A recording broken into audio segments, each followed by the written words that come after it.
You're listening to Southeast Radio's Business Matters with Karl Fitzpatrick in association with Wexford Insurances. Challenge us at Wexford Insurances 0818 31 30 30. I'm now joined in studio by Michael Roche from C&R Print. Michael, you might start by telling me a bit about your own background, please.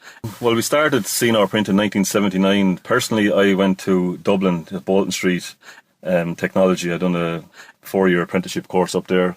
At that time, it was all through hot metal, so it's something we can go into later on.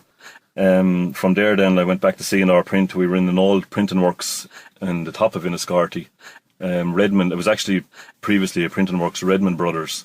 And we set up there, and then we moved to our present position, which is on Templeshannon Quay in 1990. I'm married to Breda and have one son, Nick.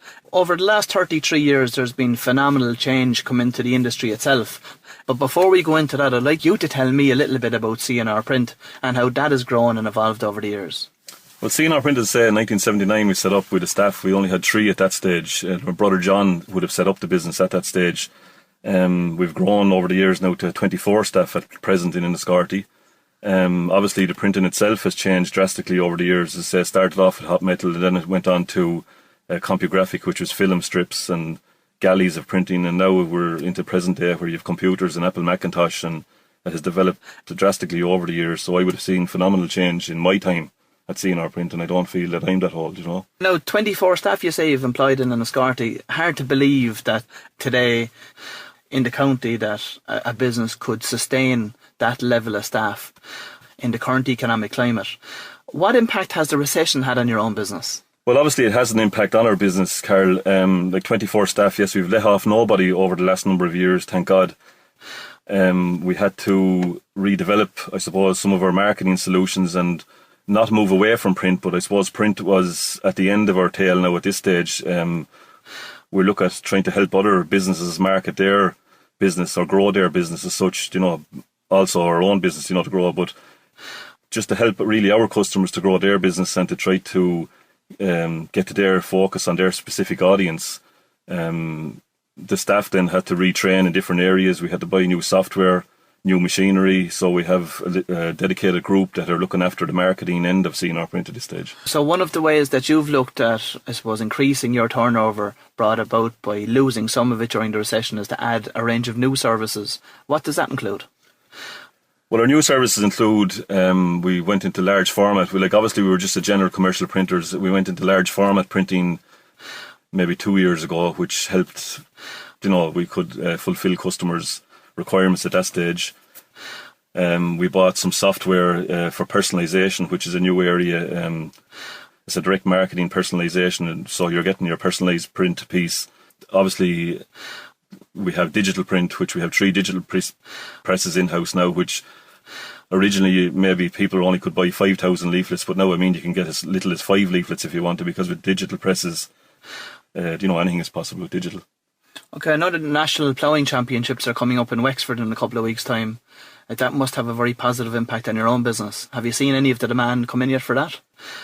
Believe it or not, we have contacted a lot of the people that are exhibiting in it, but what's happening out there in business at the moment, that people are not actually, I suppose, pre-ordering 3 months in advance or 1 month in advance. Actually, they're waiting maybe for 2 weeks in advance or 1 week in advance. Do you find that you're dealing with many of the other printers to provide them with that service?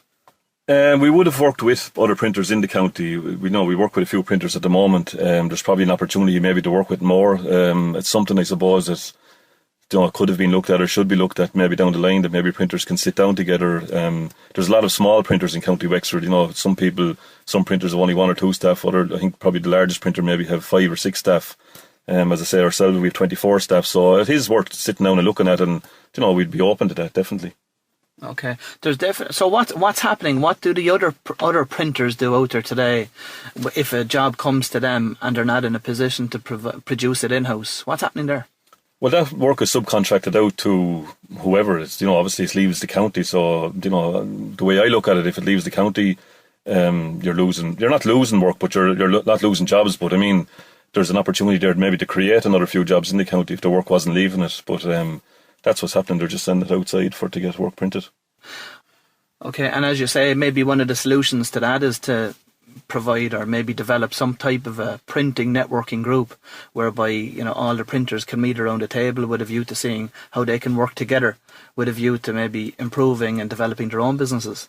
Well, certainly, like in this, it's not only for printing, but in this economic climate, printers should be sitting down together to look at everything. We should be looking at papers, we should be looking at what we're buying, what we're selling, prices, because obviously at the moment, everything is on price, everything's on costs. A lot of printers out there, not in Wexford now specifically, but all over the country, it's a race to the bottom as regards price. So in some instances, you can't even buy the paper for jobs that are being printed. Like, it doesn't make sense, and it's not a good place to be. Do you find that most business owners, price is their main concern or buying consideration today when pricing a job? Pricing is a factor, obviously, it's one of their main factors, but obviously service is a huge factor, and delivery time, because what's happening, a lot of customers, they're leaving it to the last minute to get the job printed. If they fish around or if they're looking for prices, and necessarily, people normally used to come a week or two weeks in advance, but now your people come in Wednesday or Thursday looking for the job for the Friday, for the weekend. So, okay, the price is a factor, but at the same time, if you're able to produce the job and have it for them on a Friday, I think it does win at the end of the day. You also mentioned in relation to technology and the amount that technology has changed and developed over the years within your own industry. Does that mean that you've had to invest heavily in that level of technology? Well, we would have invested in both digital technology and obviously in software, that we've bought for direct mail. We've bought software to produce the direct mail. The digital presses that we bought, Ricoh, we bought a year and a half ago. We had Xerox machines before that. We had to retrain the staff. And technology is huge. We're actually producing website development now. We're doing website development. We're doing online marketing for our customers, for both ourselves and for our customers. So, technology has a huge role to play compared to where, years ago when I served my apprenticeship, as I said, we used hot metal, where you're actually taking out individual letters and individual numbers from a tray and putting them on. And then it went from that to galleys of type, where you were proofreading galleys of type. And now actually you went on to Apple Macintosh, where, anything is possible, any design is possible. So, technology is huge in the last 30 years. Now, what are you doing to pick up new business out there today? Well, at the moment, we've 2 staff on the road. One person is calling to existing clients. And again, that would have been something that we've done for the last 30 years, where we would have really as customer care, just calling in and making sure, that customers are happy and everything is going okay.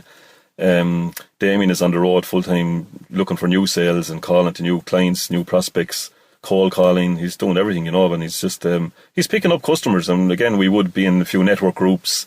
The BNI network we're in, we're part of Disney Group, we're part of Guaranteed Irish. So, obviously you try everything. We've a new website launched 2 weeks ago. We've new ideas on that. We're blogging every week now of ideas and maybe ideas to help our customers or whoever is looking at the website to grow their business. So we're tweeting at the moment. So all this is new to me, but we have, as I say, a group of 5 people in C&R Print who are looking at this every week and looking at the marketing and looking at the tips, and it's working. We're getting good hits on the website, and it's working. It's doing its job. Michael, that's very interesting. You're saying that you have one rep that's on the road and all they're doing is looking after customer service. So they're just maintaining and building on the client relationships of existing clients. I know for lots of business owners listening today that they would see that as a luxury they just couldn't afford in these times. What would you say to that? It is a luxury, but we find over the years, it hasn't happened in the last few years. We've been doing this for years. She would be calling to maybe, 100, 150 existing clients that we've had over the years. Now, these are big clients and small clients, but we find, that it's vitally important that you keep that face-to-face contact. As big as all the new marketing solutions out there are, online and Twitter and blogging and Facebooking, and those are very important as well. But as I say, we feel that sitting down in front of the person face-to-face and taking care of your customer is key to our success. Michael, being a business-to-business provider of services, you must have your finger on the pulse out in relation to what's happening in business across County Wexford. I know most of the businesses you're dealing with are small to medium-sized enterprises. From your experience and from those that you're dealing with, is it getting any worse or better out there in the market? I suppose it's bottoming off at this stage. I can't see any change at this stage, but at the same time, money is very tight out there with people. They haven't got the money to spend. People are just waiting for the last minute to get their printing done or to get their large format done. I think at this stage it's at its lower level, so I can't see it going any lower than this. And in terms of your debtor days, are they increasing or staying stagnant at this stage? No, we've been very lucky over the 33 years. We've always had good debtors, and we've always had good people, and we've always looked after it in the good times. And as I say now, so we're very lucky we've had no bad debts, big bad debts. So we've had a few small ones, obviously, but I mean we've been very lucky, and thank God that's the way we'll keep going, hopefully. What advice would you give to other business owners that may be listening to today's show that would have a serious issue in relation to bad debts? What golden solution would you give to them in terms of how they could maybe look at reducing theirs? Realistically, they have to look at putting one person in charge and really following up his phone calls. It's not an easy life. I tell my girl, to take a walk around the bridges in Enniscorthy and go back and sit down again. She starts all over again. She's excellent at what she does. Really, you have to do that. That's it. You just have to make the phone calls, make the calls, and you will get there. But it is, obviously we do see it is stretching out a little bit longer now at this stage. But you will get there. Well, Michael, C&R Print is certainly a great success story for County Wexford. Thank you for coming in this morning, and I wish you continued success with C&R Print. You're listening to Southeast Radio's Business Matters with Karl Fitzpatrick in association with Wexford Insurances. Think Wexford Insurances for your business insurance.